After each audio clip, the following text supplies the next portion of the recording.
अस्सलाम वालेकुम। Absorption of nutrients हम पढ़ रहे हैं। एब्जॉर्प्शन ऑफ न्यूट्रिएंट्स में से सबसे पहले हम जिनकी एब्जॉर्प्शन पढ़ेंगे वो फैट्स की एब्जॉर्प्शन पढ़ेंगे, उसके बाद हम आयंस की एब्जॉर्प्शन पढ़ेंगे और उसके बाद हम पढ़ेंगे वाटर की एब्जॉर्प्शन। तो न्यूट्रिएंट्स में क्या न्यूट्रिएंट्स कौन कौन से हैं हमारे पास? कार्बोहाइड्रेट्स हैं, प्रोटीन्स हैं, फैट्स हैं, ये सभी न्यूट्रिएंट्स हैं, यही सब कुछ हमारी डाइट में होता है। तो इन सब की स्मॉल इंटेस्टाइन में एब्जॉर्प्शन कैसे होती है? तो सबसे पहले हम देखते हैं फैट्स की एब्जॉर्प्शन, उसके बाद हम देखेंगे प्रोटीन्स की और फिर हम देखेंगे कार्बोहाइड्रेट्स की एब्जॉर्प्शन स्मॉल इंटेस्टाइन में कैसे होती है। ठीक है, तो उसको पढ़ना स्टार्ट करते हैं। When fats are digested to form monoglycerides and free fatty acids, कहते हैं जो फैट डाइजेस्ट हो जाता है, फैट डाइजेस्ट होने के बाद क्या बना देता है? मोनोग्लिसराइड्स बना देता है और फ्री फैटी एसिड्स बना देता है। कहते हैं both of these digestive end products first become dissolve in the central lipid portions of bile micelles. ये जो दोनों डाइजेस्टिव एंड प्रोडक्ट हैं, एक्चुअल में क्या था प्रोडक्ट हमारे पास? फैट था। फैट डाइजेस्ट हुआ, डाइजेस्ट होने के मतलब ब्रेकडाउन होने के बाद फैट क्या बना दिया उसने? मोनोग्लिसराइड बना दिया और फ्री फैटी एसिड्स बना दिए। अब ये एंड प्रोडक्ट्स हैं, डाइजेस्टिव एंड प्रोडक्ट्स हैं, ये पहले डिज़ोल्व होंगे बाइल माइसेलस का जो सेंट्रल लिपिड पोर्शन है वहाँ पर ये डिज़ोल्व होंगे। अब क्यों डिज़ोल्व होंगे? Because the molecular dimensions of these micelles are only 3 to 6 nanometers in diameter, क्योंकि माइसेल्स के जो मोलिकुलर डायमेंशन है वो कितने नैनोमीटर है? 3 to 6 नैनोमीटर है।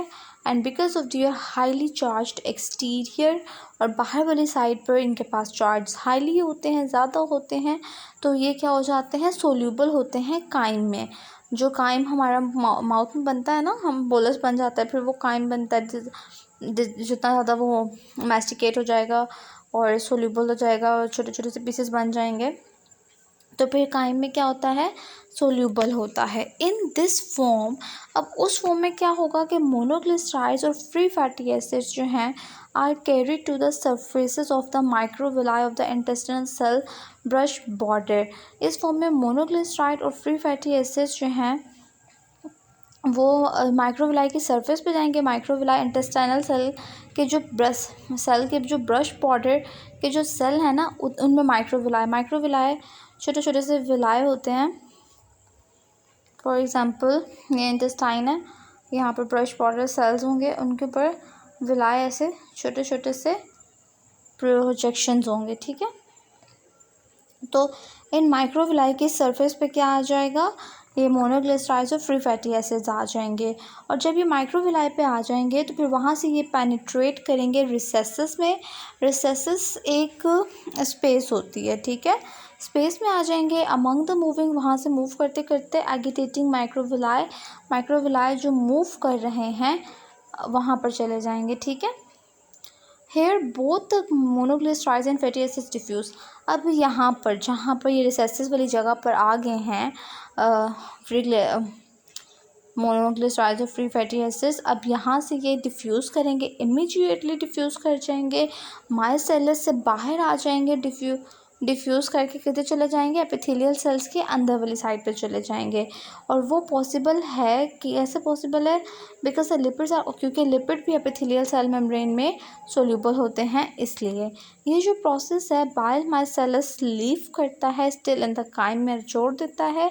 वहाँ पर ये अगेन एंड अगेन फंक्शन क्या कर रहा है? एब्जॉर्ब करता है, बहुत ज़्यादा मोनोग्लिसराइड्स और फैटी एसिड्स को कंटिन्यू अब्जॉर्ब करता जाता है। दस द माइसेलस परफॉर्म अ फेरिंग फंक्शन। जो माइसेलस है वो कौन सा फंक्शन परफॉर्म कर रहा है? फेरिंग फंक्शन परफॉर्म कर रहा है, जो कि हाईली इम्पॉर्टेंट है फैट एब्जॉर्प्शन के लिए। और अगर बाइल माइसेलस की अबंडेंस ज़्यादा होगी, वो प्रेजेंट होगा, तो फिर फैट की 97% एब्जॉर्प्शन हो जाएगी। और अगर बाइल माइसेलस एब्सेंट है तो फिर कितनी फ़ैट की एब्जॉर्प्शन होगी? 40 to 50% से एब्जॉर्प्शन होगी। तो कहते हैं जब एपिथेलियल सेल के अंदर मोनोग्लिसराइड्स और फ्री फैटी एसिड्स आ गए हैं, अब फैटी एसिड और जो मोनोग्लिसराइड्स हैं वो कौन ले लेगा, जो सेल्स के स्मूथ एंडोप्लाज्मिक रेटिकुलम है वहाँ चले जाएंगे और वहाँ पर मेनली यूज़ किया जाएगा और फिर ट्राइग्लिसराइड्स बना देंगे, जो कि सब्सिक्वेंटली रिलीज कहाँ पे हो रहा है, काइलोमाइक्रोन की फॉर्म में रिलीज़ हो रहा है। और वो किसकी बेस से, एपिथेलियल सेल की बेस से रिलीज़ हो रहा है टू फ्लो अपवर्ड। फिर वो ऊपर की तरफ मूव करेगा किसके थ्रू, थोरेसिक लिम्फ डक्ट के थ्रू, और सर्कुलेटिंग ब्लड में चला जाएगा, ऐसे फिर वो एम्प्टी हो जाएगा lymph duct. So it's all about absorption of fats. Thank you.